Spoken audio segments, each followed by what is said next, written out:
మాటలు ఇప్పటికే జగదీష్ గారు సందర్భోచితంగా కొన్ని మాటలు చెప్పారు. నేను కూడా వారికి అనుసంధానంగా కొన్ని మాటలు మీ ముందు ఉంచాలని ఆశపడుతున్నాను. ఈ మధ్య కాలంలో క్రైస్తవుల మధ్య ఒక పాట చాలా ఫేమస్ అయింది. మీరు వినే ఉంటారు అనుకుంటున్నాను. చాలా రీల్స్లో, చాలా యూట్యూబ్ వీడియోస్లో ఈ పాట వచ్చింది. కథ మొత్తం మార్చగలవు ఏమైనా. నచ్చిందా మీకు అందరికీ ఆ పాట?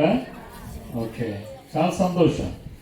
అయితే ఈరోజు క్రిస్మస్ ఒక కథ అయితే, క్రిస్మస్ కథ అంటే ఒక సంఘటన, ఒక వాస్తవ కుటుంబ కథా చిత్రం కదా. ఎవరు మార్చారు ఆ కథను? కథ మొత్తం మార్చగలవు అంటే ఎవరు మార్చారు ఆ కథను? కాదు అని అనుకుంటున్నాం మనందరం కూడా. దేవుడి మనసులో ఉన్న కథ ప్రకారంగా జరగాలి అని అంటే హేరోదు అడ్డుపడ్డాడు. యోసేపు మరియమ్మను విడిచిపెట్టాలనుకున్నాడు. దేవుడి మనసులో ఉన్న కథ ప్రకారం జరగాలి అని అంటే యోసేపు ఏమనుకున్నాడు? రహస్యంగా ఆ అమ్మాయిని విడిచిపెట్టాలనుకున్నాడు. అంటే కథకు యోసేపు కూడా అడ్డం అవ్వాలనుకున్నాడు. మరియమ్మ ప్రశ్న అడిగింది, ఏమని? పురుషుని ఎరగని దానను ఇది నాకు ఎలాగూ అవుతుంది అని ఆమె కూడా అడ్డుపడేటట్లుగా ఉంది. హేరోదు రాజు 2 సంవత్సరాల వయసు ఉన్నటువంటి వారందరినీ కూడా చంపమని చెప్పాడు. అంటే యేసుక్రీస్తు ప్రభువారు భూమి మీదకు వచ్చుట అనే కథకు అడ్డంకులు ఎన్నో. జ్ఞానులు ముందు అనుకున్న దారిలో వెళ్ళుంటే ఏం జరిగి ఉండేది? జ్ఞానులు ఏమనుకున్నారు? మేము యేసు ప్రభువుని చూచి మరలా వచ్చి ఎక్కడికి వస్తారు? హేరోదు దగ్గరికి వచ్చి నీకు ఏదో చెప్తామన్నారు. అలా జరుగుంటే ఏమై ఉండేది? మనుషులు అనుకున్న ప్రకారంగా, మొదట మనుషులు అనుకున్న ప్రకారంగా చేసుంటే దేవుని కథ ఉల్టా అయిపోయేది. కథ అర్థం తిరిగి ఉండేది.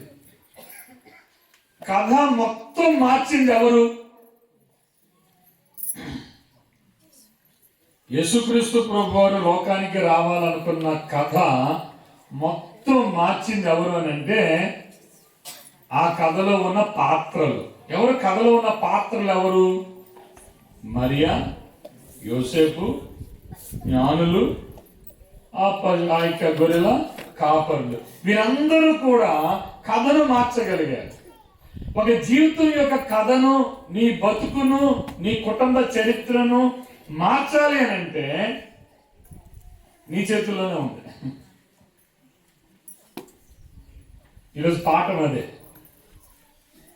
తలరాత మారాలి, కథ మారాలి, మా బతుకులు మారాలి అని అంటే నీ ప్రమేయం లేకుండా దేవుడు నీ జీవితంలో ఏమీ చేయలేడు. నీ అంగీకారము లేకుండా దేవుడు ఏమీ నీ జీవితంలో చేయలేడు. బలవంతంగా కథ మార్చలేడు ఆయన. కథ మార్చాలంటే ఎవరి వలన జరుగుతుంది? నీ వలన జరుగుతుంది. ఈరోజు దేవుని యొక్క వాక్యంలో నుండి క్రిస్మస్ కథ సుఖాంతం అవడానికి, క్రిస్మస్ కథ సుఖాంతం అంటే ఏ అడ్డంకులు లేకుండా, ఏ యొక్క అవరోధాలు లేకుండా సుఖాంతంగా అంటే విజయంగా ఆ కథ రావడం. యేసుక్రీస్తు ప్రభువారు బట్టకట్టి 2 సంవత్సరాల వయసు పెరిగి బాలుడై యేసుక్రీస్తు ప్రభువారు సిలువకు వెళ్ళేంత వరకు ఆ కథ అలాగూ జరగడానికి ఎవరు సహకరించారో వారి గురించిన విషయాలు మనం వింటాం ఈ రోజున. చాలాసార్లు ఏమైనా చేయగలవు, కథ మొత్తం మార్చగలవు అని పాడుకోవడానికి చాలా బాగానే ఉంటుంది. కానీ ఆ కథను నిర్మాణకుడైనటువంటి ఆ దేవునితో నువ్వు చేతులు కలిపితే తప్ప నీ కథ నీవు మార్చుకోలేవు.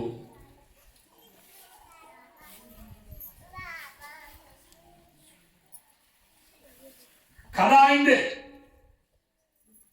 దేవుని మనసులో పుట్టిన ఆలోచన, దేవుడు ముందుగానే ఆలోచించాడు. అడ్డంకులు ఏమొస్తాయని ముందుగానే ఊహించగలడు. ఆయన భూత భవిష్యత్ వర్తమాన కాలంలో ఎరిగినటువంటి దేవుడు. కథ అయింది, నీ జీవిత కథ అయిందే. ఆయన నీ గురించి ముందుగా ఆలోచన చేశాడు. పాత్రలు ఆయనవే. యోసేపు ఆయన వాడే, మరియా ఆయన వాడే, జ్ఞానులు ఆయన వాడే. పాత్రలు, ఆ కథలో ఉన్న పాత్రలు అన్నీ కూడా ఆయన ఎంపిక చేశాడు. నీ జీవితంలో నీ భర్త దేవుని ఎంపిక, నీ జీవితంలో నీ భార్య దేవుని ఎంపిక, మీ భార్య భర్తలకు పుట్టిన పిల్లలు దేవుడిచ్చిన దానం. వారు కూడా చాలాసార్లు పిల్లల మీద విసిగిపోయి ఎందుకు పుట్టారా వీళ్ళు అని అంటాం. చాలాసార్లు భార్య అల్లరి పెడతా ఉంటే భర్త ఎందుకు దీన్ని చేసుకున్నాను రా బాబు అంటారు. భర్త ప్రేమించకపోతే భార్యలు అనుకుంటారు ఎందుకురా వీటిని కట్టుకున్నాను అంటారు.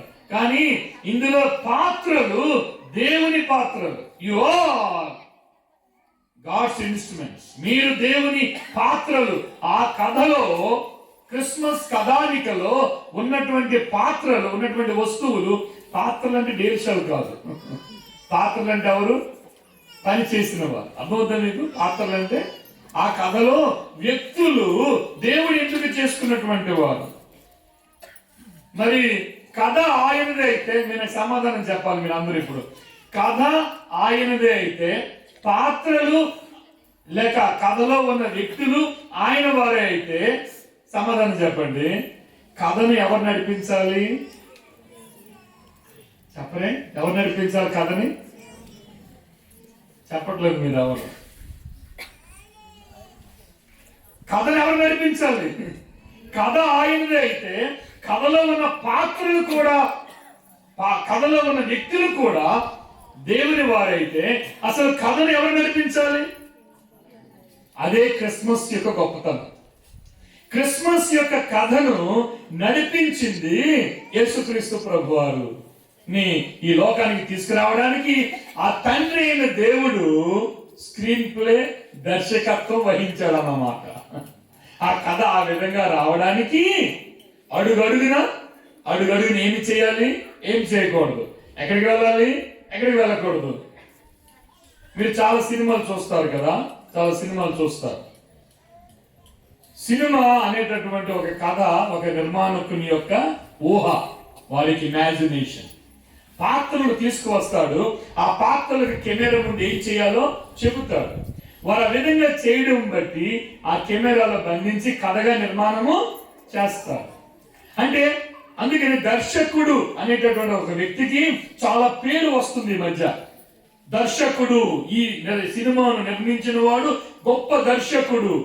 అంటే ఆ ఫిల్మ్, ఆ యొక్క కథ మన కళ్ళ ముందు నిజముగా జరిగినట్లుగా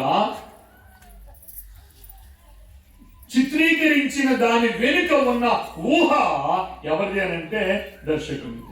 ప్రియమైన సహోదరి సహోదరులారా, క్రిస్మస్ కథకు వెనుక ఉన్న గొప్ప బ్రెయిన్, గొప్ప మేధస్సు, గొప్ప జ్ఞానం ఎవరిది అని అంటే దేవుని జ్ఞానం. కాబట్టి కథలో పాత్రలను, కథను ఆయన ఆ విధంగా నడిపించడానికి ఆయన ప్రతి కథలో ఉన్న ప్రతి వ్యక్తితో ఆయన మాట్లాడుతూ ఉన్నాడు. ఇలా మాట్లాడుతూ ఉన్నాడు అన్నమాట. అలా చేయండి, ఎలా చేయండి అంటే వారు ఆ విధంగా చేయడం బట్టి వారి కథను మార్చాడు. లేకపోతే the story would have been a disaster story. చరిత్రలో క్రిస్మస్ ఈరోజు విజయం సాధించింది కాబట్టి మనందరూ బ్రతుకులున్నాం. ఆ క్రిస్మస్ కథే కనుక విజయం సాధించకపోయి అట్టర్ ప్లాప్ అయింది అనుకోండి, మన జీవితంలో ఏమైపోయేది? యేసుక్రీస్తు ప్రభుని చూచుండేది. కాబట్టి పిల్లరా, ఈ కథ, ఈ క్రిస్మస్ కథానిక, ఈ వాస్తవ సంఘటన దేవుని యొక్క రూపకల్పన. దేవుడు దాన్ని రూపించాడు. ఆయన ముందుగా ఊహించాడు, పాత్రలను ఎంపిక చేసుకున్నాడు. ఆయన ఊహించిన దానికి ఆ వ్యక్తులను అనుసంధానం చేశాడు. ఆయన అనుకున్నట్లుగా మొత్తం కథ, స్క్రీన్ ప్లే మొత్తం అంతా ఆయన చేయించి అంతిమంగా క్రిస్మస్ కథను మన ముందు ఉంచాడు. దానివల్ల మనందరం కూడా మేలును ఆశీర్వాదాన్ని పొందుతూ ఉన్నాం పిల్లరా. అలా అయితే ఈ కథలో ఉన్న వ్యక్తులతో ఏమేం మాట్లాడాడు ఆయన? కథలో ఉన్న వ్యక్తులతో ఏం మాట్లాడితే వారందరూ ఎలా ఒప్పుకున్నారు అనేది చాలా విశేషం. వారు అవిధేయులు కాలేదు, వారు విధేయులై వెంటనే ఒప్పుకున్నారు. కాబట్టి ఈ కథకున్న గొప్ప విశేషత ఏమిటంటే, కథలో ఉన్నటువంటి వ్యక్తులందరూ కథకు మూలమైన, కథకు కారకుడైన ఆ దేవుని మాట ప్రకారంగా చేశారు. మరియ దగ్గరికి వద్దాం. మరియతో మాట్లాడాడు. లూకా సువార్త 2వ అధ్యాయం. మరియ దగ్గరికి దేవదూత వచ్చి, అసిస్టెంట్ డైరెక్టర్ అన్నమాట. దేవదూతలు ఎవరు ఇప్పుడు? Assistant director. ఆ దేవదూత వచ్చి ఏమన్నాడు అని అంటే, వినండి ఏమన్నాడు. దేవదూత వచ్చి ఏం చెప్పాడు? దయాప్రాప్తురాలా, నీకు శుభము కలుగును గాక. నీ గర్భములో పరిశుద్ధాత్మ దేవుని వల్ల నువ్వు గర్భం ధరిస్తావు, నీవు కుమారుణ్ణి కంటావు అన్నప్పుడు 38వ వచనం, 1వ అధ్యాయము 38వ వచనం. ఆ మాటలన్నీ విన్న తర్వాత మధ్యలో ప్రశ్న అడిగింది. నేను పురుషుని ఎరుగని దానినే. 34వ వచనం. అందుకు మరియా, నేను పురుషుని ఎరుగని దానినే, ఇది ఎలాగూ జరుగునని దూతతో అనగా, దూత పరిశుద్ధాత్మ నీ మీదకి వచ్చును, సర్వోన్నతుని శక్తి నిన్ను కమ్ముకొనును గనుక పుట్టబోవు శిశువు పరిశుద్ధుడై దేవుని కుమారుడు అనబడును. 38వ వచనం. ఈ కథలో ఉన్న ఒక సన్నివేశం, ఒక సంఘటన జరగాలి అని అంటే మరియా ఏం చేసిందో చూడండి. అందుకు మరియా 38వ వచనం, ఇదిగో ప్రభువు దాసురాలను, నీ మాట చొప్పున నాకు జరుగును గాక నేను. అంతటా దూత ఆమె యొద్ద నుండి వెళ్ళాను. ఈ కథ విజయం సాధించడానికి దేవుడు ప్రణాళిక చేసినట్లుగా ఆ ప్రణాళిక జరగడానికి మరియ చేసిన ఒక పని ఏమిటంటే, నీ మాట చొప్పున నాకు ఆమె విధేయత చూపించింది. విధేయత అనే మాట చాలా చిన్న మాటగా మనం అనుకుంటాం, కానీ నీ జీవితం నా జీవితం ప్రభు అనుకున్నట్లుగా విజయం సాధించాలి అని అంటే ప్రభు కోరుకుంటున్న విషయం ఏమిటంటే, ఆయన చెప్పిన ప్రణాళిక ప్రకారంగా విధేయత చూపాలి. కాబట్టి మరియకు ఇష్టం లేదు, మరియకు తెలియని సందర్భం ఇది. It's unknown fact of being pregnant. ఆమె గర్భవతిగా ఉండుట, పరిశుద్ధాత్మ ద్వారా గర్భం ధరించుట ఆమె జీవితంలో ఎన్నడూ తెలియదు. It's not a known fact. ఆమెకు తెలిసిన సందర్భం కాదది. కానీ అటువంటి సందర్భంలో ఆమె ఏమంటుంది? ఆమె నీ మాట చొప్పున చెప్పాలి, అందరూ చెప్పాలి. నీ మాట చొప్పున నాకు జరుగును గాక.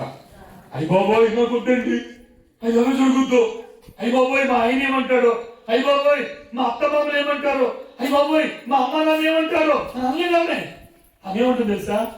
ఈ చిత్త ప్రకారము కథ విజయం సాధించడానికి మరియ చేసిన పని ఏమిటంటే, ఏం చెప్పిందామె? నీ మాట, అందరూ చెప్పాలి, నీ మాట చొప్పున జరిగింది. యోసేపు దగ్గరికి వద్దాం. యోసేపు మత్తయి సువార్త 1వ అధ్యాయం. మత్తయి సువార్త 1వ అధ్యాయంలో మనం గమనించినట్లయితే, యోసేపు నిద్ర మేలుకొని ప్రభువు దూత 24వ వచనం, ఆయన రహస్యంగా ఆమెను విడిచిపెట్టాలనుకున్నాడు. రహస్యముగా ఆయన విడిచిపెట్టాలనుకున్నాడు. కాబట్టి 20వ వచనం, రహస్యంగా విడిచిపెట్ట 19 ఆమె భర్త అయిన యోసేపు నీతిమంతుడై ఉండి ఆమెను అవమానపరచనలక రహస్యముగా ఆమెను విడనాడును ఉద్దేశించను. ఏమై ఉండేది? క్రిస్మస్ కథలో యోసేపు ఆమెను విడిచిపెడితే ఏమై ఉండేది? ఎవరు చెప్పగలరు? యోసేపు మరియను విడిచిపెట్టేసి ఉంటే ఏమై ఉండేది?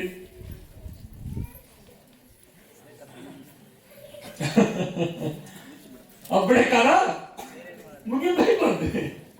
కథ మొత్తం మార్చగలవు అంటే నిజం అబద్ధం చెప్పండి. నిజం పాటది, అబద్ధం పాట కాదు. కథ మొత్తం మార్చాలి అని అంటే యోసేపు ఒప్పుకోవాలి కదా సార్. యోసేపు ఏమైనా చేయగలవు, కథ మొత్తం మార్చగలవు. కాదు కాదు కాదు. ఏమైనా జరగాలంటే కథ మొత్తం మార్చడం అనేది దేవుని చేతిలో ఎంత ఉందో చెప్పాలి. మన చేతిలో కూడా అంతే. కథ మారాలి, కథలు మారాలి, కుటుంబ కథలు, కుటుంబ జీవితాలు మారాలి అని అంటే నువ్వు దేవునితో భాగస్వామ్యం కావాలి. వినండి, యోసేపు నిద్ర మేలుకొని ఏమన్నాడు? యోసేపుకి ఇష్టం లేదు, విడిచిపెట్టాలనుకున్నాడు. అవమానకరం అది కదా, నిందపడే తత్వం అది. అవునురా, నీ భార్యకి ఎవరితోనూ కడుపైపోతే నువ్వే తీసుకెళ్తున్నావు అని అంట. కానీ దానికి అవమానాన్ని భరించి కూడా లోపడ్డానికి యోసేపు ఇష్టపడ్డాడు. 24వ వచనం చూడండి. 24. యోసేపు నిద్ర మేలుకొని ప్రభువు దూత తనకు ఆజ్ఞాపించిన ప్రకారము చేసి తన భార్యను చేర్చుకొని, he believed God's intervention. దేవుని యొక్క ప్రోద్బలముతో ఆమె గర్భము ధరించిందని నమ్మి, దేవుని శక్తిని నమ్మి ఏం చేశాడు? ఇప్పుడు ఈ కథ మారడానికి యోసేపు కారణమయ్యాడా లేదా? చెప్పండి, యోసేపు కారణమయ్యాడా లేదా? ఏమై ఉండేది తెలుసా? ఫాస్టర్ ఫాదర్ ఉండేవాడు కాదు. ఫాస్టర్ ఫాదర్ అంటే పెంచుకున్న తండ్రిగా యోసేపు ఉండేవాడు కాదు. యేసయ్యకు చిన్న బాలుడిగా ఉన్నప్పుడు వడ్రంగి పని ఎవరి దగ్గర నేర్చుకున్నాడు? యేసయ్య యోసేపు దగ్గర కాదా? ఒక మార్గదర్శకం ఉండేది కాదు. అంతేకాదు, ఐగుప్తుకు తీసుకెళ్లారు, ఐగుప్తు నుంచి మళ్ళీ ఇశ్రాయేలు తీసుకొచ్చారు. ఈ ప్రయాణాలన్నింటిలో మరియ ఒంటరి అయిపోయి ఉండేది. కానీ మరియకు తోడుగా యోసేపుని దేవుడు ఆ క్యారెక్టర్ని, ఆ వ్యక్తిని దేవుడు ఉంచాడు. ఈ కథలో యోసేపు చేసిన పని 2వ అధ్యాయము 14వ వచనం. 2వ అధ్యాయము ఐగుప్తుకు వెళ్ళిపోమని చెప్పినప్పుడు కుమారుడు పుట్టాడు. 2వ అధ్యాయం మత్తయి సువార్త 2వ అధ్యాయం 14వ వచనం. అప్పుడు అతడు లేచి రాత్రి వేళ శిశువును తల్లిని, ఈ కథలో ఏ కథ? ఈ క్రిస్మస్ కథలో యోసేపు ఆమెను తీసుకుని ప్రయాణం చేశాడు. 15వ ఐగుప్తుకి వెళ్ళి ఐగుప్తులో నుండి నా కుమారుని పిలిచితునని ప్రవక్త ద్వారా ప్రభు సెలవిచ్చిన మాట నెరవేరబడినట్లు హేరోదు మరణము వరకు అక్కడ నుండెను. గమనించాలన్నమాట. అయితే మరలా ఇంకొక మాట 23వ వచనం చూడండి. అక్కడికి వెరచి స్వప్నమందు దేవుని చేత బోధింపబడిన వాడై గలిలయ ప్రాంతమునికి వెళ్ళి నజరేతును ఊరికి వచ్చి అక్కడ కాపురం ఉండెను. మళ్ళీ అక్కడి నుంచి ఎక్కడికి వచ్చాడు? గలిలయ ప్రాంతానికి వచ్చాడు. ఐగుప్తుకి వెళ్ళాడు. ఐగుప్తు నుండి మళ్ళీ అక్కడ ప్రాబ్లం వస్తుంది అంటే అక్కడి నుంచి మళ్ళీ గలిలయకి తీసుకుని వచ్చాడు. మత్తయి సువార్త 2వ అధ్యాయము 21, 22, 23 వచనాలు మనం చదువుకున్నాం. ఈ కథలో యోసేపు ఏం చేశాడండి? ఎవరు చెప్పినట్లుగా చేశాడు? దేవుడు కథ నిర్మాణకుడు, కథ యజమాని అయినటువంటి ఆ దేవాది దేవుడు చెబుతున్న మాట ప్రకారంగా ఏమి చెబితే అది సొంత అభిప్రాయం లేదు, సొంత ఆలోచన లేదు, సొంత ఉద్దేశము లేదు. కథ ఎవరిది? కథ యోసేపుది కాదు. కథ యోసేపుది కాదు. ఈ కథ క్రిస్మస్ కథ ఎవరిది? చెప్పరేమండి. ఈ కథ దేవునిది. ఆయన రచించిన కథ ఇది. నీ జీవితం నా జీవితం, వినండి, నీ జీవితం నా జీవితం దేవుడు రచించిన కథ. మన జీవితాలు దేవుడు ముందుగానే ఆలోచన చేశాడు. వాటి గురించిన స్పష్టమైన అవగాహన, ఏమి చేయాలో ఏమి చేయకూడదు, ఎక్కడికి వెళ్ళాలి ఎక్కడికి వెళ్ళకూడదు, ఈ ప్లాన్ అంతా, ఈ ప్రణాళిక అంతా కూడా దేవుని మనసులో దాగి ఉంది. జ్ఞానుల దగ్గరికి వద్దాం. జ్ఞానులు వారు ఏమనుకున్నారు? యేసుప్రభు ఎక్కడ పుడతాడు? రాజులలో పుడతాడు అనుకున్నాడు. కాబట్టి రాజగృహాల దగ్గరికి వచ్చారు. కానీ రాజగృహాల దగ్గర లేడు ఆయన. రాజులలో లేడు. యెరూషలేములో కలవరం వచ్చింది. వీరందరూ వీధుల్లో ప్రయాణం చేసి అందరిని అడుగుతున్నాడు, యూదులుగా రాజుగా పుట్టినవాడు ఎక్కడా ఉన్నాడు అని అడుగుతుంటే చూసిన వారందరూ కూడా ఏమనుకున్నారంటే, ఏంటి రాజు పుట్టడం ఏంటి, రాజు లేడే అనుకుంటే అప్పుడు దేవుడు ఏం చేశాడు? నక్షత్రాన్ని పంపించి నక్షత్రాన్ని పంపించి ఆయన ఎక్కడ పుట్టాడు అక్కడ నడిపించాడు. 9వ వచనం, మత్తయి సువార్త 2వ అధ్యాయం 9వ వచనం. వారు రాజు మాట విని బయలుదేరిపోవచ్చుండగా ఇదిగో తూర్పు దేశమున వారు చూచి నక్షత్రము ఆ శిశువు ఉండిన చోటి మీదికి వచ్చి నిలుచు వరకు వారికి ముందుగా నడిచాను. కాబట్టి ఈ కథలో నక్షత్రము చాలా కీలకమైన పాత్ర పోషించింది. వీరు ఎటు వెళ్ళాలో తెలియలేదు, కానీ ఆ నక్షత్రము వారిని ఆ కథ జరిగిన సందర్భం దగ్గరికి జ్ఞానం నడిపించింది. వీరు ఏమనుకున్నారు, తిరిగి మరలా వస్తామనుకున్నారు, మరలా హేరోదు దగ్గరికి వెళ్తామని అనుకుంటే మళ్ళీ దేవదూత వచ్చి మత్తయి సువార్త 2:12 తర్వాత హేరోదు నదుకు వెళ్ళవద్దని స్వప్నమందు దేవుని చేత బోధింపబడిన వారై 2వ అధ్యాయము 12వ వచనం. తర్వాత హేరోదు నందుకు వెళ్ళవద్దు స్వప్నం బోధింపబడిన వారై వారు మరి యొక్క మార్గమున తమ దేశంలోకి తిరిగి. మార్గం మారినప్పుడు పరిస్థితులు మారిపోతాయి, టెరైన్ మారిపోద్ది, మరింత కష్టమైన మార్గం అయి ఉంటుంది అది.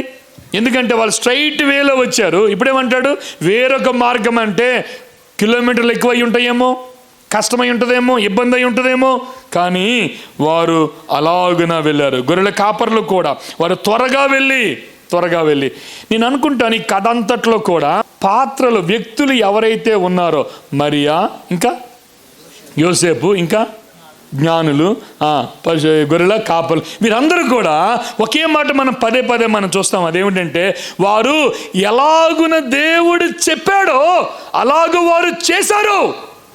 కాబట్టి ఈ కథ విజయం సాధించగలిగింది. మీ జీవితంలో దేవుని కథ విజయం సాధించాలంటే ఆయన చెప్పినట్లుగా చేయాలి. నీ సొంత అభిప్రాయానికి మార్గం లేదు ఇక్కడ, నీ సొంత ఆలోచనకు మార్గం లేదు ఇక్కడ, నీ సొంత అభిప్రాయాలకు ఉద్దేశం లేదు ఇక్కడ. దేవుడు చెప్పాలి, విశ్వాసి చేయాలి, కథలు విజయవంతం అవుతాయి. ప్రియమైన సహోదరి సహోదరులారా, ఇష్టం లేకపోయినా నేను కొన్ని మాటలు రాసుకున్నాను. ఈ విధంగా మీరు రాసుకుంటే రాసుకోవచ్చు. ఈ మాటలు వారికి ఇష్టం లేకపోయినా లోబడ్డారు, ఒంటరిగా ఉండవలసి వచ్చినా లోబడ్డారు, పొరపాట్లు జరగకుండా తమను తాము కాపాడుకున్నారు, త్యాగాలు చేయవలసి వచ్చినా లోబడ్డారు, ఆచారము కాకపోయినా లోబడ్డారు, శ్రమ పడవలసి వచ్చినా లోబడ్డారు. దేవుని చిత్తము చేయాలనే ఉద్దేశమే ప్రధానమైనదిగా వారు పెట్టుకున్నారు. Obedience demands sacrifice. మీరు విధేయత చూపించాలంటే కొంత కోల్పోవాలి. ఇప్పుడు చెప్పండి, దేవుని కథకు లోబడ్డానికి యోసేపు ఏం కోల్పోయాడు? పరువును కోల్పోయాడేమో కదా. తన సొంత అభిప్రాయం ఏంటి? ఆమెను విడిచిపెట్టాలి, కానీ అభిప్రాయాన్ని మార్చుకున్నాడు కదా. అంటే కథ సుఖాంతం కావాలంటే, నీ కథ విజయవంతం కావాలంటే, నీ కథ ద్వారా అనేక మంది దీవించబడాలంటే నీ సొంత అభిప్రాయాలు, నీ సొంత ఉద్దేశాలు నువ్వు మార్చుకోవాలేమో కదా. నీ జీవితాన్ని గురించి, నా జీవితాన్ని గురించి కథ మొత్తం ఎవరి చేతుల్లో ఉంది? దేవుడు ముందుగానే ఆలోచన చేశాడు కదా. ఇర్మియా గ్రంథం 29వ అధ్యాయం 11వ వచనం, నేను మిమ్మల్ని గూర్చి ఉద్దేశించిన సంగతులన్నీ నేను ఎరుగుదును, రాబో కాలమందు మీకు నిరీక్షణ కలుగునట్లుగా అవి సమాధానకరమైన ఉద్దేశములే కానీ హానికరమైనవి కావు. ఇదే యెహోవా వాక్కు. ఇశ్రాయేలీయులైన దేవుని ప్రజల దేవునికున్న ఆలోచన, వారు ఏ స్థితిలో ఉండాలి, ఏ స్థాయికి ఎదగాలి, వారు ఏ విధంగా స్థిరపడాలి, ఏ విధంగా అద్భుతమైన భవిష్యత్తు కలిగి ఉండాలి అనేటటువంటి విషయాలన్నీ కూడా ఇశ్రాయేలీయుల గురించి ముందుగానే దేవుడు ప్రణాళిక కలిగి ఉన్నాడు. యూదా ప్రజల గురించి ఏమంటాడు చూడండి. యెషయా గ్రంథం 55వ అధ్యాయం 8-9 వచనాలు, నా తలంపులు మీ తలంపులు వంటివి కావు, మీ త్రోవలు నా త్రోవల వంటివి కావు. ఇదే యెహోవా వాక్కు. ఆకాశములు భూమిపైన ఎంత ఎత్తుగా ఉన్నవో మీ మార్గముల కంటే నా మార్గములు, మీ తలంపుల కంటే నా తలంపులు అంత ఎత్తుగా ఉన్నాయి. ప్రియమైన సహోదరి సహోదరులారా, దేవుడు నీకంటే, నీ కథ గురించి నీకంటే ఆయన ఎక్కువగా ఆలోచన చేస్తూ ఉన్నాడు. నీ జీవితం యొక్క బాగోగుల గురించి, నీ యొక్క కుటుంబం యొక్క నేపథ్యాన్ని గురించి ఆయన ఎక్కువగా ఆలోచన చేస్తూ ఉన్నాడు. ఏ ఉద్యోగం చేయాలి, ఏ ఊర్లో ఉండాలి, ఏ పని చేయాలి, ఎలాగో కుటుంబాన్ని నడిపించుకోవాలి, పిల్లల్ని ఏమి చదివించుకోవాలి, వీటిని గురించిన ఆలోచన దేవుని దగ్గర ఉంది. ఏ పంట వేయాలి, ఏ పంట తర్వాత ఏ పంట వేయాలి, పంట ఎక్కడ అమ్మాలి, పంట దాచుకోవాలా వద్దా, అయ్యా ప్రతి దానిని గూర్చిన the smallest details of your life is rest with your creator God. నీ జీవితాన్ని గురించిన ప్రతి అత్యంత చిన్న విషయం కూడా ఆయన ఆలోచన, ఆయన మదిలో ఉంది. ఏ సంబంధం, ఎవరిని పెళ్లి చేసుకోవాలి, చెల్లి ఎవరిని పెళ్లి చేసుకుంటావు, లవ్ లెటర్, తమ్ముడు ఏ అమ్మాయిని పెళ్లి చేసుకుంటావు, నీ కంటికి నచ్చిన దాన్నా, నీ మనసుకి ఇష్టమైన దాన్నా, లేక నీ సృష్టికర్త అయిన దేవుడికి ఇష్టమైన దానినా? ఆలోచన చేశారా ఎప్పుడైనా? ఎవరిని పెళ్లి చేయాలి? తల్లిదండ్రులు, మీ పిల్లలు వచ్చి, నాన్న పలానా అబ్బాయి నాకు చీటీ ఇచ్చాడు, మేము సినిమాకి వెళ్ళాం, వైజాగ్ బీచ్కి వెళ్ళాం, మేము చాలాసార్లు మాట్లాడుకున్నాం, నా మనసు ఆయన మనసు మాకు నచ్చింది, మేము పెళ్లి చేసుకుంటామనంటే అడిగావా? ఇది దేవుని చిత్తమేనా? నీ జీవిత కథ ఆయన రాసినట్లుగా జరుగుతుందా, లేక నువ్వు రాసుకున్నట్టుగా జరుగుతుందా? నీ జీవిత కథకు స్క్రిప్ట్ ఎవరు రాస్తున్నారు? ఎవరు స్క్రిప్ట్ ప్రకారంగా జరుగుతుంది నీది? నీదా దేవుందా అని అడుగుతున్నా. చాలాసార్లు 90కి 90%, 100కి 90% మంది ప్రజలు, విశ్వాసులైన వారి జీవితంలో వారి కథ, వారి స్క్రీన్ ప్లే, వారి డైరెక్షన్, కానీ లాస్ట్లో దేవుని చిత్తమని రాసుకుంటాం అంతే. మన ఇష్టం వచ్చినట్టుగా మనం చేస్తాం, లాస్ట్లో ఏం పెడతాం? మన ఇష్టం వచ్చినట్టుగా మనం బ్రతికేస్తాం, ప్రార్థన చేస్తున్నాం అని అంటాం. అబద్ధాల మాటున విశ్వాస జీవితం యొక్క మనుగడను ప్రియమైన సహోదరి సహోదరులారా, క్రిస్మస్ కథ విజయం సాధించడానికి, క్రిస్మస్ కథ అనేక మంది జీవితాల్లో వెలుగులు నింపడానికి నీవు నేను, we are byproduct of the greatest story of the universe. ఈ ప్రపంచంలో ఉన్నటువంటి కథలన్నింటిలో అత్యంత గొప్ప కథ ప్రపంచ మానవాళిని శాసించింది, ప్రభావితం చేసింది. కారణం ఏంటో తెలుసా? ఆ కథలో పాత్రలందరూ కూడా ఏం చేశారు? ఆ కథకు మూలమైన వ్యక్తి చెప్పినట్లుగా వారు చేశారు. దేవదూతలు వస్తున్నారా? దేవదూతలతో మాట్లాడుతున్నారా? వారు నీకు సలహా ఇస్తున్నారా? దేవుడు ఆయన ఆలోచన చెప్తున్నాడా? కీర్తనకారుడు ఏమంటాడు చూడండి, కీర్తన 40వ కీర్తన 5వ వచనం. కీర్తనకారుడు తన అనుభవంలో నుండి ఏం మాట్లాడుతున్నాడు అని అంటే, కీర్తన 45వ వచనం, యెహోవా నా దేవా, నీవు మా ఎడల జరిగించిన ఆశ్చర్య కార్యములను, మా ఎడల నీకున్న తలంపులను బహువిస్తారములు. దేవా, మా ఎడల నీకున్న ఆలోచనలు, మేమే ఉద్యోగం చేయాలి, ఎక్కడ బ్రతకాలి, ఏం పని చేయాలి, ఏ వ్యాపారం చేయాలి, ఇవి మా ఎడల నీకున్న ఆలోచనలు, మేమే ఎటు ప్రయాణం చేయాలి, మా గమ్యం ఎటు, మేము ఎటు వెళ్ళాలి, వీటన్నిటి వెనుక ఆయనకు గొప్ప హస్తం అన్నది. ఆయన ఏం చెప్పాడో ఆయనకున్న తలంపులు. 33వ కీర్తన 9 నుంచి మనం చదువుకుందాం. ఆయన మాట సెలవీయగా దాని ప్రకారం ఆయన ఆజ్ఞాపించగానే ఆయన కార్యములు స్థిరపరచబడెను. 11 చదువుదాం. యెహోవా ఆలోచన సదాకాలము నిలుచును, ఆయన సంకల్పములు తరతరములు ఉండును. యెహోవా తమకు దేవుడుగా గల జనులు ధన్యులు. అంటే అర్థం ఏంటి? దేవుడుగా గల జనులు అనంటే నడిపించే దేవుడు ఆయన. కథను రచించి, కథలో పాత్రలు ఎంపిక చేసి, కథను ముందుకు తీసుకువెళ్ళగలిగినటువంటి వాడు ఆ మహా గొప్ప సృష్టికర్త అయి ఉన్న దేవుడు. అట్లయితే సృష్టిలో అలా జరిగిందా? ఆదికాండం 1వ అధ్యాయం అలాగే జరిగిందా? కీర్తన 9వ వచనం అన్నాడు కదా, 33:9 ఏమన్నాడు? ఆయన మాట సెలవీయగా, చెప్పండి, దాని ప్రకారము జరిగాను. ఈరోజు ఆయన మాట సెలవీయగా అలాగునే సంఘాల్లో జరుగుతుందా? అలాగునే విశ్వాసుల జీవితంలో జరుగుతుందా? అలాగే సేవకుల కుటుంబాల్లో జరుగుతుందా? అలాగునే సహవాసంలో జరుగుతుందా? మీ వివాహం దేవుని చిత్తమేనా? మీ పెళ్లి దేవుని చిత్తం జరిగిందా? మీ పిల్లల యొక్క పెళ్ళిళ్ళు దేవుని చిత్త ప్రకారంగా జరుగుతున్నాయా? లేదా నీ చిత్త ప్రకారం జరగలేదని కక్ష కట్టుకుని కూర్చున్నావా?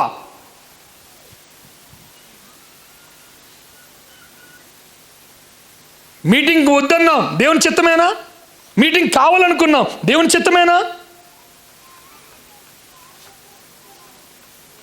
సంఘములో, క్రైస్తవ కుటుంబములో కథ, సంఘ కథ, సువార్త పరిచర్య కథ, ఈ చరిత్రలు దేవుడు ఆశించిన విజయాలు సాధించాలి అంటే ఆయన మనసు నెరగాలి, ఆయన చెప్పిన ప్రకారంగా చేయాలి. ఆదికాండం 1వ అధ్యాయం. ఆయన ఏది చెప్పాడో ఎంత అద్భుతం చూడండి. నోరు లేని, మాట లేని ఈ సృష్టి యావత్తు ఆయన మాటకు స్పందించి ఆయన ఏమి చెప్పాడో ఆ ప్రకారంగా జరిగి 3వ వచనం చదవండి. దేవుడు వెలుగు కలుగని పలుకగా ఏమైందండి? చీకటయింది. అంతేనా? ఆయన ఏమి పలికాడో అది మంచిదైనట్టు ఆయన చూచాడు. తర్వాత 7వ వచనం చదవండి. దేవుడు ఆ విశాలము చేసి విశాలము క్రింది జలములను, విశాలము మీది జలములను వేరు పరపగా ఆ ప్రకారమాయెను. అవేం వద్దన్నయ్యా, మేము అలా చెయ్యమని అన్నయ్యా? ఆయన ఏం చేస్తే జరిగింది. 9వ వచనం. దేవుడు ఆకాశము క్రిందనున్న జలములలో లోకచోటనే కూర్చబడి ఆరిన నేల కనబడును గాకని పలుకగా ఆ ప్రకారమైన 11వ వచనం ఆఖరిలో చూడండి. మొలిపించుగా గాకని పలుకగా ఆ ప్రకారమాయెను. 15వ వచనం చదవండి. భూమి మీద వెలుగుచ్చుటకు అవి ఆకాశ విశాలమందు జ్యోతులయుండు గాకనియు పలికెను, ఆ ప్రకారమాయెను. దేవుని స్తోత్రం. ఆయన ఏమి పలుకుతున్నాడో ఆ ప్రకారం అయ్యింది. తర్వాత 24వ వచనం.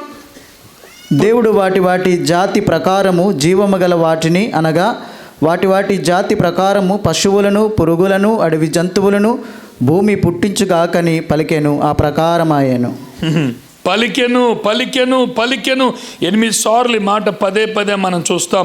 30వ వచనం. భూమి మీద నుండి జంతువులన్నింటినీ, ఆకాశ పక్షులన్నింటినీ, భూమి మీద ప్రాకు సమస్త జీవులను, పచ్చని చెట్లని ఆహారమగు నని పలికెను. చెప్పండి. ఆ ప్రకారమాయెను. దేవుడు తాను చేసిన యావత్తును చూచినప్పుడు దేవునికి మహిమ కలుగును గాక. మంచిదైనట్టు ఏది మంచిది? ఇందులో 2 విషయాలు మనం గమనిస్తాం. ఏది ఆయన పలికాడు, ఏది పలికినట్టుగా జరిగిందో దానిని దేవుడు ఏమన్నాడు? మంచిది అన్నాడు. అలా చెప్పనా? దేవుడు ఏమైతే పలికాడో, ఆయన ఏదైతే పలికాడో పలికింది పలికినట్టుగా జరిగినప్పుడు దేవుడు ఏమన్నాడు? మంచిది. నీ జీవితం మంచిగా ఉండాలంటే ఏం చేయాలి చెప్పనా? సూత్రం అదే. ఆదికాండం 1వ అధ్యాయం జీవిత పాఠాలు నేర్పిస్తూ ఉంది. అదేమిటో తెలుసా? దేవుడు మంచిది అని నీ జీవితాన్ని చూడాలి అని అంటే పట్టు చీరలు కట్టుకుంటే మంచి జీవితాలు అయిపోవమ్మా. పూలు ముడుచుకుంటే మంచి జీవితాలు అయిపోవు. ఇల్లు కట్టుకుంటే మంచి జీవితాలు కాదు. ఈ లోకంలో ధన సంపదలు సంపాదించుకుంటే మంచిది కాదు. ఏది మంచిదో తెలుసా? ఏది ఆయన పలికాడు, ఏది నేను పలికినట్టుగా చేశాను, అది దేవుని దృష్టికి ఏమవుతుంది? మంచిది. నీ జీవితం కథ ప్రభు రాస్తున్నాడు. నీ జీవిత గాథ ప్రభు చేతుల్లో ఉంది. నీ జీవితాన్ని ముందుగానే ఆలోచన చేశాడు. నీ ఎట్లా అనుకున్న విస్తారమైన తలంపులు. సృష్టి యావత్తు ఎవరి ఆలోచనలో నుంచి వచ్చిందంటే దేవుడు ముందుగానే ఆలోచించాడు. ఆయన ఏదైతే ఆలోచించాడో ఆ ఆలోచనను ఆయన క్రియారూపకం తీసుకొస్తున్నాడు. అది దేవుని సృష్టి అయి ఉంది. ఆయన మాట్లాడాడు, ఆయన మాట్లాడిన దాని ప్రకారంగా చేశాడు.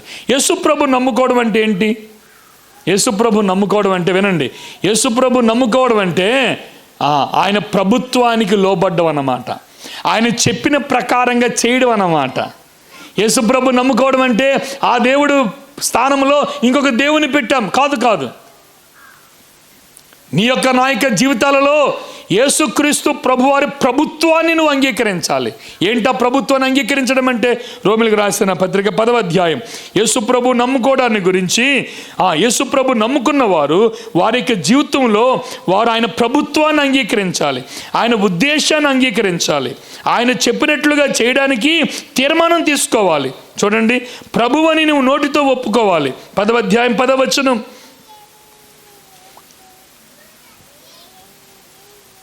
ఏలైనగా నీతి కలుగునట్లు మనుష్యుడు హృదయములో విశ్వసించును, రక్షణ కలుగునట్లు నోటితో ఒప్పుకొనును. 9వ వచనం, అదేమనగా యేసు ప్రభువని నీ నోటితో ఒప్పుకొని. నువ్వు రక్షింపబడాలని నువ్వేం చేయాలి? యేసు ఏమని ఒప్పుకోవాలి చెప్పండి? యేసు గమంతున్, ఆయన ప్రభువు. పర్యాయ పదాలు ఏంటి చెప్పండి? ప్రభు అంటే భర్త, ప్రభు అంటే రాజు, ప్రభు అంటే యజమానుడు, ప్రభు అంటే నా బోధకుడు, ప్రభు అంటే నన్ను నడిపించేవాడు. క్రైస్తవ విశ్వాసి తన జీవితంలో దేవుని నడిపింపుకు నువ్వు ఒప్పుకోవాలి, ఆయన నడిపించాలి అని ఆయన స్వరాన్ని నువ్వు వినాలి. అప్పుడే నీ కథ విజయవంతం అవుతుంది. Your story will become a blessing. నీ జీవిత గాథ. ఇద్దరు భార్యాభర్తలుగా కుటుంబాన్ని స్థాపించినప్పుడు, దేవుడు ప్రేమించి మీకు బిడ్డల్ని మీ నలుగురుగా మారినప్పుడు, ఈ నలుగురు జీవించే ఈ కథ ఉందే, ఈ కథ అనేక మందికి ఆశీర్వాదకరంగా ఉండాలి అని అంటే ఆ కథలో నిర్మాణకుడు ఉండాలి, ఆ కథను ఊహించిన వాడు ఉండాలి, ఆయన మిమ్మల్ని నడిపించాలి, ఆయనతో మాట్లాడుతూ ఉండాలి, సౌజ్ఞలు చేస్తూ ఉండాలి, ఆయన ఉద్దేశాలు బయలుపరుస్తూ ఉండాలి, ఆయన నీతో మాట్లాడుతూ ఉండాలన్న విషయాన్ని ఎన్నడూ మర్చిపోవద్దు ప్రియులారా. దేవుడు నీతో మాట్లాడేవాడుగా ఉన్నాడు. అయితే దేవుడు ఎలా తన కమ్యూనికేషన్ చేస్తాడు? ఈ రోజుల్లో దేవుడు ఎలా మాట్లాడతాడు? ఆ రోజున దేవదూతల ద్వారా మాట్లాడాడు కదండి. తన కథను వివరించడానికి, తన కథ ప్రకారంగా నడుచుకోవడానికి యోసేపుకు, మరియకు, జ్ఞానులకు, ఆ యొక్క గొర్రెల కాపరులకు దేవదూతలు వచ్చి మాట్లాడారు. కానీ ఈరోజు మనకి ఎలా మాట్లాడతాడు దేవుడు? అలా వస్తే బాగుంది కదా అని అనుకుంటాం, కానీ ఆ పద్ధతి మానేశాడు దేవుడు. ఇప్పుడు దేవుడు మాట్లాడేది ఏంటంటే ఆయన వాక్యం ద్వారా మాట్లాడతాడు. ఇది జీవవాక్యం, ఇది జీవవాక్యం. ఈ వాక్యం ద్వారా విశ్వాసి జీవాన్ని పొందుకోవాలి, ఈ వాక్యం ద్వారా నడిపించబడాలి. నువ్వెవరిని పెళ్లి చేసుకోవాలో, నువ్వు ఏ ఉద్యోగం చేయాలో, ఏ డిగ్రీ చదవాలో దేవుడు వాక్యం ద్వారా నీతో మాట్లాడతాడు. తన ఉద్దేశాన్ని, తన సంకల్పాన్ని వాక్యం ద్వారా వివరిస్తాడు. సేవకులైనటువంటి వారు ఆ సాక్ష్యాలు చెప్పాలి, సంఘ పెద్దలైనటువంటి వారు ఆ సాక్ష్యాన్ని చెప్పాలి. ఇదిగో ఈ వాక్యం మాట్లాడుతూ ఉండగా దేవుడు నాతో మాట్లాడాడు. నేను ప్రశ్నిస్తున్నాను సేవక బృందాన్ని, నేను అడుగుతున్నాను సంఘ పెద్దలను, దేవుడు మీతో మాట్లాడుతున్నాడా?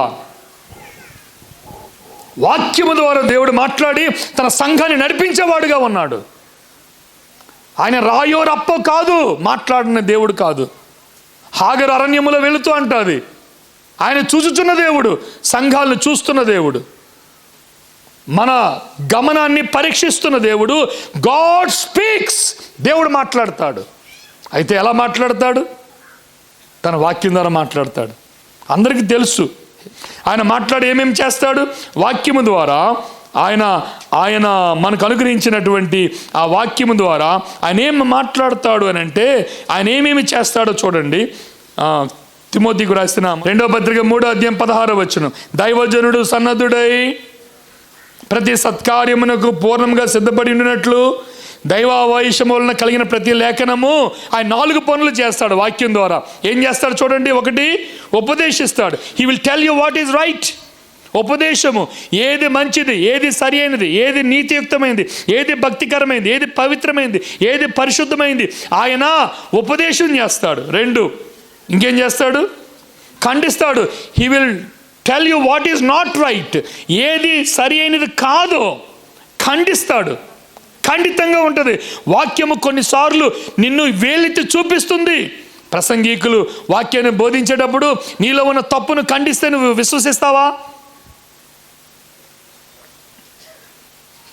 ఈ 2 విషయాలు ఎవరు జరిగాయి? ఈ 2 విషయాలు యోసేపు దగ్గర జరిగాయి.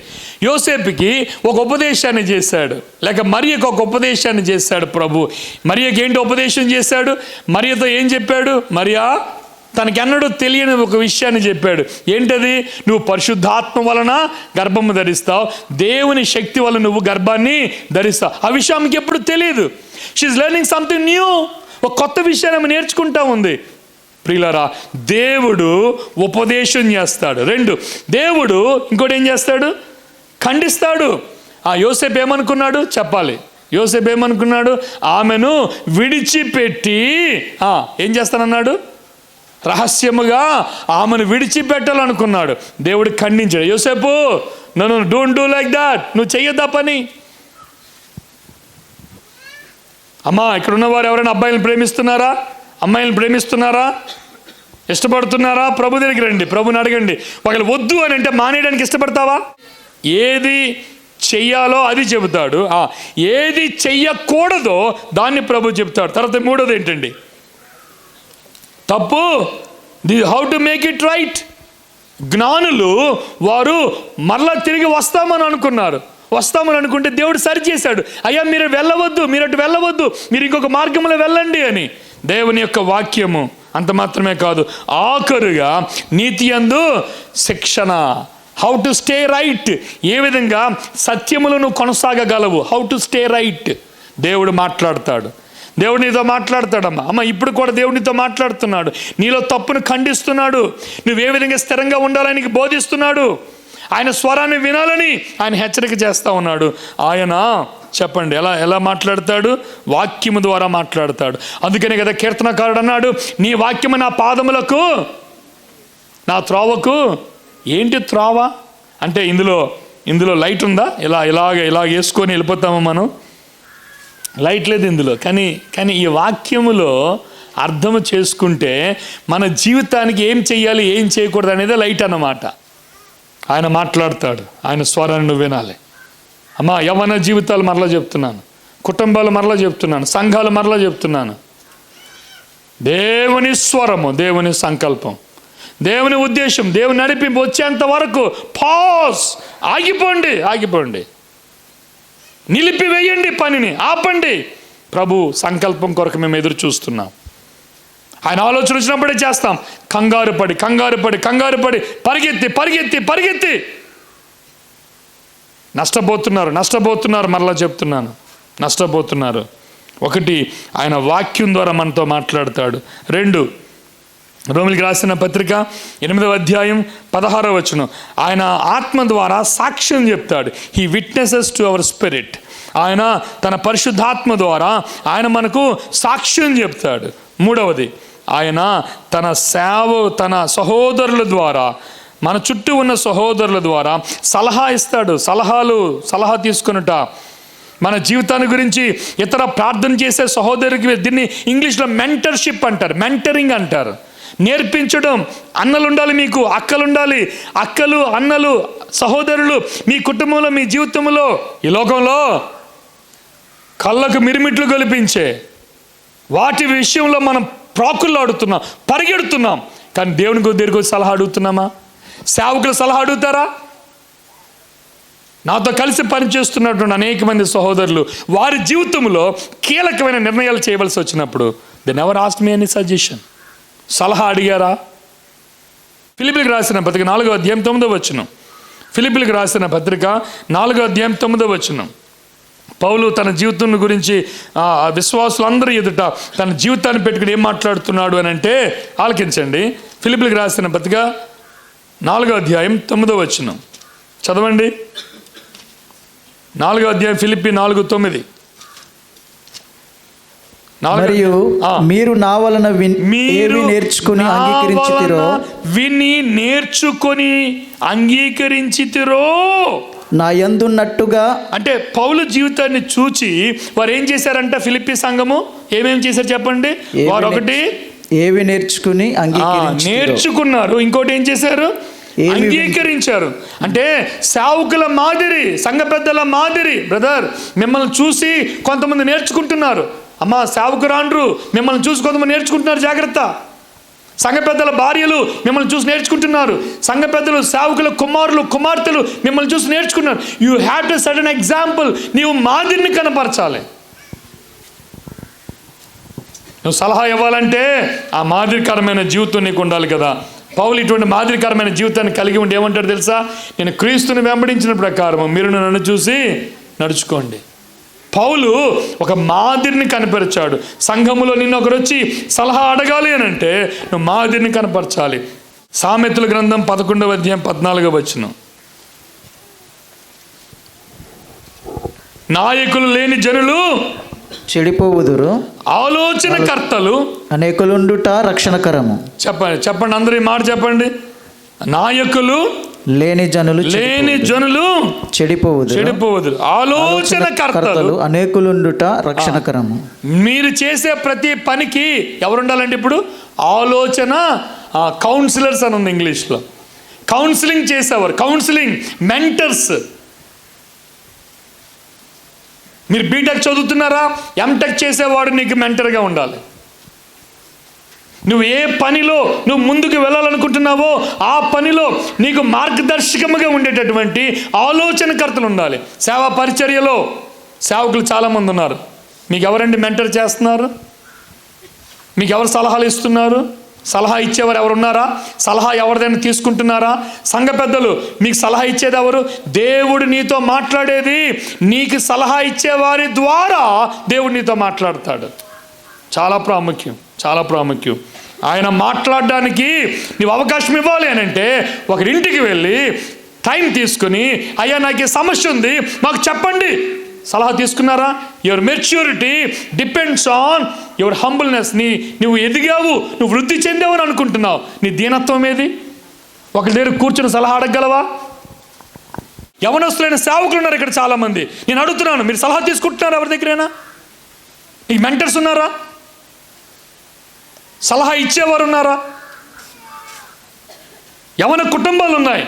యవన కుటుంబాలుగా ఉన్న మీరు ఎవరి దగ్గరికైనా వెళ్ళి దేవుని చిత్తము కొరకు సలహా అడుగుతున్నారా? దేవుడు మనతో ఎలా మాట్లాడుతాడు అని అంటే, ఒకటి వాక్యం ద్వారా మాట్లాడతాడు, రెండు పరిశుద్ధాత్మ ద్వారా మాట్లాడతాడు, మూడవది ఆయన సలహా ఇచ్చేవారి ద్వారా మాట్లాడతాడు.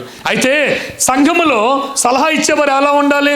ఒకరినొకరు కట్టేవారిగా ఉండాలి, ఒకరినొకరు బలపరిచేవారిగా ఉండాలి, ఒకరినొకరు స్థిరపరిచేవారిగా ఉండాలి, ఒకరినొకరు దయార్థ హృదయముతో బలపరుచుకునేవారిగా ఉండాలి. ఒకరిని ఒకరు అనే మాట బైబిల్లో 52 సార్లు ఉందండి. 52 టైమ్స్, 52 సార్లు ఒకరిని ఒకరు.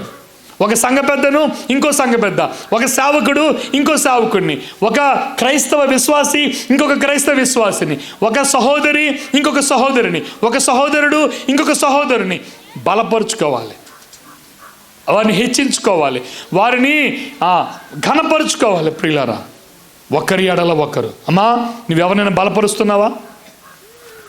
సేవకురాలు కదా, సేవకుని భార్యవు కదా, ఎవరినైనా ఆదరించగలుగుతున్నావా? మనకి ఆత్మీయ జీవితాల్లో దేవుని చిత్తాన్ని ఇతరులకు మనము ఇవ్వడానికి మనం జాగ్రత్త కలిగి ఉండాలి. పాత నిబంధనలో ఒక సంఘటన మనం చూస్తాం.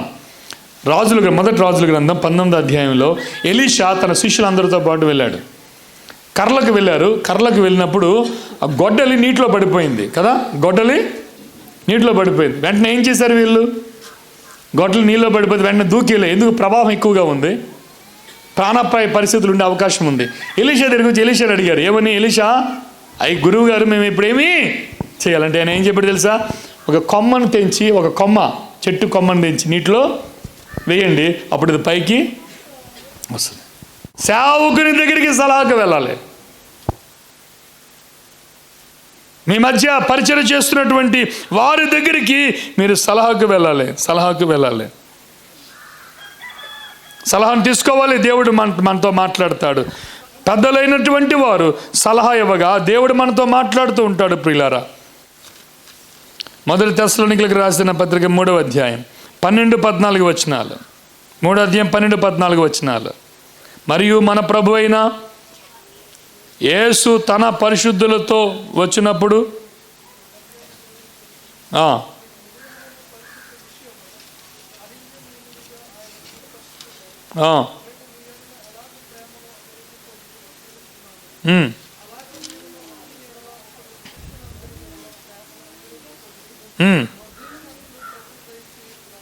రైట్, 5:12 కూడా చదవండి. 5:12. మరియు సహోదరులారా, మీలో ప్రయాసపడుచు ప్రభునందు మీకు పైవారయ్యుండి, ఎవరిని మీకు, అందరు చెప్పాలి ఈ మాట, మీకు బుద్ధి చెప్పువారు. చెప్పండి, ఎవరైనా ఉన్నారా మీకు బుద్ధి చెప్పేవారు? దేవుడు ఎవరి ద్వారా మాట్లాడతాడు? మనకు బుద్ధి చెప్పేవారి ద్వారా. పిల్లలు తల్లిదండ్రుల ద్వారా దేవుడు మాట్లాడతాడు, వినండి. పిల్లలు తల్లిదండ్రుల ద్వారా మాట్లాడతాడు, వినండి. సేవకులు మీకంటే అనుభవంలో పెద్దవారై ఉన్నారు, మీకంటే అనుభవంలో ముందు నడిచారు, వారి దగ్గరికి వెళ్ళండి. సంఘ పెద్దలు, మిషనరీ దగ్గరికి వెళ్ళండి. దేవుడు మాట్లాడాలంటే మనం సేవకుల దగ్గరికి వెళ్ళాలి. ఇప్పుడు నా మాటలు ముగిస్తూ ఉన్నాను. ఈ కథ, ఏ కథ? క్రిస్మస్ కథ విజయవంతం కావడానికి, ఆ కథ ద్వారా అనేక మంది దీవించబడ్డానికి, ఆ కథలో ఎంపిక చేసుకున్న పాత్రలు ఎవరైతే ఉన్నారో, ఆ వ్యక్తులు ఎవరైతే ఉన్నారో, వారందరూ కూడా ఏం చేశారండి? వారు దేవుడు ఏమైతే చెప్పాడో కదా, చెప్పినట్లుగా వారు చేశారు. ఎలా చేశారు? వారికి ఇష్టం లేకపోయినా చేశారు, ఒంటరిగా అవ్వాల్సి వచ్చినా చేశారు, త్యాగాలు చేయవలసి వచ్చినా చేశారు. వారి ఆచారము కాకపోయినా, ఏంటి ఆచారము? పెండ్లి కాకముందే స్త్రీ ప్రెగ్నెంట్ అయితే ఏం చేస్తారు? ఎవరైనా వాళ్ళ ఆచారం రాళ్ళతో కొట్టి, అందుకనే రహస్యంగా విడిచిపెట్టాలనుకున్నాడు. మీకు అందరికీ కూడా కులాచారం ఒకటి ఉంది. కుల ఆచార ప్రకారంగా చెయ్యాలంటే యోసేపు ఏం చేయాలి? చెప్పండి సార్. విడిచిపెట్టడమే కాదండి, మహాసభకి ఇస్తే ఏం చేస్తారు? ఆమెని మహాసభకి ఇస్తే రాళ్ళతో కొట్టి చంపేస్తారు. అది ఆచారం. ఎక్కడ ఆచారం ఉందో ఆ ఆచారాన్ని ఆచారాన్ని నడ్డి విరగొట్టి ఆచారాన్ని తొంగలో తొక్కేసే దేవుని యొక్క వాక్యం. ఆచారాలు కాదు, ఆచారాల ప్రకారంగా నడుచుకునే క్రైస్తవుడే కాదు. నీ జీవితంలో ఆచారం కాదు నెగ్గవలసింది, కులాచారము, కుల సాంప్రదాయాలు కాదు బ్రదర్. వాక్య సాంప్రదాయము, వాక్య పద్ధతులు. నీ జీవితంలో ఏం జరగాలి? వాక్యము is highest standard of our living. మన జీవితానికి ఉన్నతమైన ప్రామాణికత ఏదైనా ఉందంటే అది దేవుని యొక్క వాక్యము. దేవుని యొక్క వాక్య ప్రకారంగా మన జీవితాలు నడుచుకోవాలి. వాక్యంలో ఉందా విధంగా? వాక్యంలో ఉంటే అలా చేస్తాం, వాక్యం లేకపోతే మేము అలాగూ చెయ్యం. యోసేపు ఆచారము కాకపోయినప్పటికీ కూడా ఆమెను చేర్చుకున్నాడు. దేవుని శ్రమ పడవలసి వచ్చింది, దేవుని వాక్యానికి లోబడటం వలన శ్రమ పడవలసి వచ్చింది. ఆయనను ఆ ప్రకారంగా చేయగలిగారు. నీ కథ, నీ జీవితం, మన సంఘ కథ, మన సంఘ జీవితం విజయవంతం కావాలి అని అంటే let us all turn to God. మనందరము కూడా దేవుని వైపు తిరిగి, ప్రభువా మాతో మాట్లాడు, నీ సేవకుడు వినడానికి ఇష్టపడుతున్నాడు, మాతో నీ ఉద్దేశాలు చెప్పయ్యా, నీ సంకల్పాన్ని మాతో చెప్పయ్యా, మేము వినడానికి ఇష్టపడతాం అన్నప్పుడు నదిలో పడిన ఆ గొడ్డలి బయటికి తేలినట్లుగా నీ జీవితం అనేకమైన సమస్యలకు పరిష్కారం వస్తుంది. Come to servants of God. దేవుని సేవకుల దగ్గరికి రండి, దేవుని సేవకులకు ఫోన్ చేయండి, అయ్యా మా జీవితంలో కష్టం. ఈ మధ్యకాలంలో ఎవరో ఒక ఇంట్లో బూతులు తిట్టుకొని గొడవ పడినటువంటి ఆడియో వీడియో మన యూట్యూబ్లో పడ్డాయి. యూట్యూబ్లో ఎక్కడ చూసినా అవే ఇప్పుడు మన సంఘ యూట్యూబ్లో నాకు కూడా చాలామంది పంపించారు. కానీ విచారం ఏంటంటే ఆ సమస్య రాకముందే అయ్యా మీరు మా ఇంటికి రండి, మాకు ఈ సమస్య ఉంది, మాకు పరిష్కరించండి అని చెప్పడానికి దీనత్వం చాలా అవసరం. మీరు దీనులై సేవకులను పిలిపించుకొని అయ్యా మాకు ఈ సమస్య ఉంది, ఎవరికి వారే యమునా తీరు. దేవుని సంకల్పాలు తొంగలో తొక్కేస్తున్నారు. 2 వచనాలు చదివి మనం ముగించుకుందాం. ఒకటి పాత నిబంధనల నుంచి, మొదటి సమూయేలు గ్రంథం 15వ అధ్యాయం 22వ వచనం. ఆయన సమూయేలు మాట్లాడుతూ సౌలు గురించిన సందర్భంలో, అందుకు సమూయేలు తాను సెలవిచ్చిన ఆజ్ఞ ఒకడు గైకొనుట వలన యెహోవా సంతోషించినట్లు ఒకడు దహన బలులను అర్పించుట వలన ఆయన సంతోషించునా? దేని బట్టి దేవుడు సంతోషిస్తాడు? కానుకలు ఇవ్వడం వలన, దశంభాగాలు ఇవ్వడం వలన? లేకపోతే ఖర్చు పెట్టడం వలన, సభలో చేయడం వలన ఆయన సంతోషించడు. మరి దేని బట్టి సంతోషిస్తాడు? ఆయన మాట. ఇందాక జగదీష్ గారు చక్కని విషయాన్ని ఆయన తీసుకువచ్చారు. ఎందుకు యేసుక్రీస్తు ప్రభువు ఈ లోకానికి వచ్చారంటే, చెప్పండి ఎందుకు వచ్చారంట? తండ్రి చిత్తాన్ని నెరవేర్చడానికి. మనం ఎందుకు ఈ లోకంలో ఉన్నాం?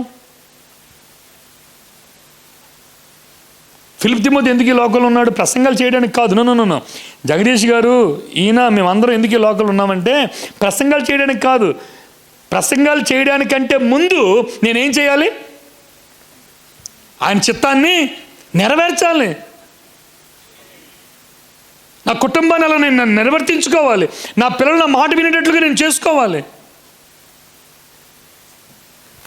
నేను దేవుని చిత్తాన్ని నేను చెయ్యను. నేను చేసే ప్రసంగాలు, నేను చేసే బోధలు, ఫిలిప్ తిమోతి చేసే బోధల కంటే ఫిలిప్ తిమోతి యొక్క జీవితం గట్టిగా వినబడుతుంది ప్రజలందరికీ. నీ జీవితం చాలా ప్రాముఖ్యమైంది. నువ్వు ఖర్చు పెట్టే దానివల్ల దేవుడు సంతోషించాడు. సమూయేలు అంటాడు, ఒకని మాట ఒకడు గైకొనుట, దేవుడు సెలవిచ్చిన మాట గైకొనుట వలన యెహోవా సంతోషించున్నట్లు రెండింటికి వ్యత్యాసాన్ని చూపిస్తాడు. Comparison between two things. ఒకటేంటి? బలులు అర్పిస్తున్నాడు. ఇంకొకరు ఏం చేస్తున్నారు? దేవుని మాటకు లోబడుతున్నారు. బలులు అర్పించినది ఖర్చు ఎక్కువ, లోబట్టు ఖర్చు ఎక్కువ. బలులు అర్పించుట ఖర్చు ఎక్కువ. కానీ రెండింటికి పోలిక చేస్తే దేవుడు దేని బట్టి సంతోషిస్తున్నాడు? ఖర్చుని బట్టి సంతోషించట్లేదట. దేని బట్టి సంతోషిస్తున్నాడు? ఆయన చిత్తానికి లోబట్టిన బట్టి. అమ్మా బాబు, మన సంఘాలు, మన వ్యక్తిగత కుటుంబాలు, జీవితాలు ఎందులో ఉన్నాయి ఒకసారి మనం ఆలోచన చేయాలి. ఆయన మాట వినుట. పేతురు జీవితంలో ఆయన రక్షణ పొందు సమయంలో పేతురు ఒక మాట అంటాడు యేసు ప్రభువుతో. ఎంత గొప్ప మాట అది. ఈ మధ్య అక్కడ నేను ప్రసంగం చేశాను. నేను చేసిన ప్రసంగాలు నా హృదయంలో అలా ముద్రించుకుంటాను. నేను ఆ ప్రసంగం చేసినప్పుడు ఆ మాట నా మనసుకి ఎంతో చెప్పుకున్నాను. నేను ఆ మాట ఏమిటంటే, లూకా సువార్త 5వ అధ్యాయం 5వ వచనంలో, సీమోను ఏలినవాడా, రాత్రంతా మేము ప్రయాసపడితేమి కానీ మాకేమియో అంటే, నేను జాలరిగా చెప్తున్నాను, అనుభవం గలవాడిగా చెప్తున్నాను. అయ్యా నాకు అనుభవం ఉంది. నేను చేపలు పట్టే వృత్తి నాది. మా తాతల నుంచి మేము చేపలు పడుతున్నాం. నా అనుభవం చెప్తుంది, రాత్రంతా మేము శ్రమ పడ్డాం కానీ మాకేమీయో దొరకలేదు. కానీ ఒక మాట అంటాడు, అద్భుతమైన మాట, తర్వాత చదవండి. ఆయనను అంటే అర్థం ఏంటి? ఎంత నాకు అనుభవం ఉన్నప్పటికీ, సముద్రం మాకు లోబడినప్పటికీ, సముద్రంలో చేపలు లేకపోయినప్పటికీ, నువ్వు చెప్పావు కాబట్టి, though it is going to be big failure, నీ మాట ప్రకారంగా మేము చేస్తే మేము ఫెయిల్ అయిపోతాం అన్న స్పృహ మాకు ఉన్నప్పటికీ కూడా నీ మాట ప్రకారమే చేస్తాం ప్రభు. ఈరోజు నేను ప్రభుతో చెప్పాల్సిన మాట ఏమిటంటే, మన కథలు, మన జీవితాలు, మన సంఘాలు అద్భుతంగా దీవించబడాలి అని అంటే ప్రభు దగ్గరికి వచ్చి, అయ్యా మాకు అనుభవం ఉన్నప్పటికీ, మాకు జ్ఞానం ఉన్నప్పటికీ, మా గిరిజన సాంప్రదాయంలో మేము తోపు అంటే మేము తోపు అయినప్పటికీ కూడా, అయ్యా మేము తగు మనుషులు, ఇన్ని తగువులు మేము చేసాం అయినప్పటికీ, ఎన్ని సంవత్సరాల సేవ అనుభవం ఉంది అయినప్పటికీ కూడా, అయ్యా నీవు చెప్పినట్లుగా మేము చేస్తాం. నేను, నా సరసన ఉన్న సేవక బృందం, పెద్దలందరూ కూడా ప్రభు దగ్గరికి వచ్చి ఆ మాట చెప్పాలి. అయ్యా మేము నీ ప్రకారంగా, నారాయణ పాల్ గారి ద్వారా దేవుడు ప్రారంభించిన ఈ కథ, నారాయణ పాల్ గారి ద్వారా ఈ మన్యంలో ప్రారంభించిన ఈ సువార్త గాథ, ఈ సువార్త కథ ఒక ఫ్లాప్ స్టోరీ కాకూడదు. ఫ్లాప్ స్టోరీ అంటే ఫెయిల్ అయిపోయిన కథ కాకూడదు. ఇది ఒక విజయవంతమైన కథ కావాలి అని అంటే ఈ పాట పాడుకుంటే సరిపోదు. ఏ పాట అది? ఏమైనా చేయగలవు కథ మొత్తం అని పాట పాడితే సరిపోద్దా? చెప్పండి. ఇంతసేపు ప్రసంగం ఏమి నేర్చుకున్నారు మీరు? ఆ పాట సరిపోద్దా? చెప్పాలి అందరూ. సరిపోదు. ఏం చేయాలి మరి? ఆ కథలో నేను ఒక పాత్రను, నేను ఒక వ్యక్తిని, ఆ కథలో నేను కూడా అంతర్భాగమై ఉన్నాను కాబట్టి ఆ కథ మార్చడానికి నా వంతు పని నేను చేస్తాను. యోసేపు అలా పని చేశాడు. వినాలి. యోసేపు అలా చేశాడు. తల్లి మరియా అలా చేసింది. జ్ఞానులు అలా చేశారు. వీళ్ళందరూ కూడా ఒకే బ్రెయిన్ ప్రకారంగా ఆపరేట్ అయ్యారు. ఎవరిదా బ్రెయిన్ అది? ఎవరి బ్రెయిన్ అది? దేవుని ఆలోచన ప్రకారం వాళ్ళు నడుచుకున్నారు. వారి సొంత ఆలోచనలు వారు చేయలేదు. ప్రశ్న, దేవుడు మాట్లాడుతున్నా వింటావా? దేవుడినితో మాట్లాడుతూ ఉన్నాడా? ఆయన మాట్లాడితే ఆయన స్వరాన్ని గుర్తించగలుగుతున్నావా? Do you recognise his voice?